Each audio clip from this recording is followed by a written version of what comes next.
ઉધનામાં 3 સ્થળો પર bomb plant કર્યાના કોલથી police વિભાગ થયું દોડતું।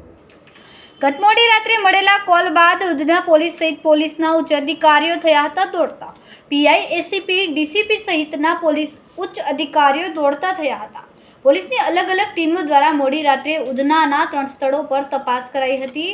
જે નંબરથી કોલ આવ્યો હતો તે કોલ પોલીસ દ્વારા ટ્રેસ કરીને ટીકડખોરોને ગણતરીના કલાકોમાં ઝડપી પાડવામાં આવ્યો હતો। ટીકડખોર દ્વારા કંટ્રોલ રૂમમાં કોલ કરીને 3 સ્થળો પર બોમ્બ પ્લાન્ટ કરાયાની વાત કરી હતી। હાલ પોલીસે આરોપીની ધરપકડ કરીને વધુ તપાસ હાથ ધરી છે। કેમેરામેન સેનિલ વિરાણી સાથે વિશાલ છેઠા, માનવ પ્રભા ન્યૂઝ, સુરત। ગઈકાલે સુરત શહેર કંટ્રોલ રૂમમાં એક કોલ આવ્યો હતો। આ કોલમાં કોલ કરનાર વ્યક્તિએ એવું જણાવ્યું હતું કે સુરત શહેરમાં તે 3 બ્લાસ્ટ કરવાનો છે। જે અનુસંધાને પોલીસે તત્કાલ જે કોલર છે એને આઈડેન્ટિફાઈ કરવાની કોશિશ શરૂ કરી દીધી હતી। જે મુજબ સુરત શહેરમાં ઉધના પોલીસ સ્ટેશનની ટીમ, સુરત શહેરની એસઓજી ટીમ અને ક્રાઇમ બ્રાન્ચ આ ત્રણેય ટીમોએ મળીને જે વ્યક્તિ છે જેણે કોલ કર્યો હતો એની શોધખોળ શરૂ કરી હતી।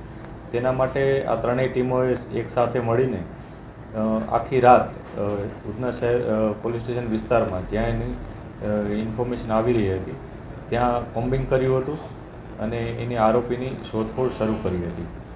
શોધખોળના અંતે આખા રાતના ખૂબ જ અથાગ પ્રયત્નોને બાદ સવારના પોલીસને આ વ્યક્તિ મળી આવી હતી। એને ઇન્ફોર્મેશન શું કામ આપી હતી એની પ્રાથમિક તપાસ પોલીસે કરી છે।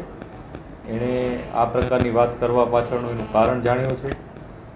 જે આરોપી છે અત્યારે એ પોતે એક ફેક કોલ આપ્યો હતો અને પોલીસને પરેશાન કરવા માટે આ પ્રકારની એણે હરકત કરી હતી એવી ઇન્ફોર્મેશન પોલીસને મળી છે। જે વ્યક્તિ છે એનું નામ અશોક સિંહ છે, તે મૂળ યુપીનો રહેવાસી છે અને પોલીસ હાલ બીજી વિગતો પણ એની તપાસ કરી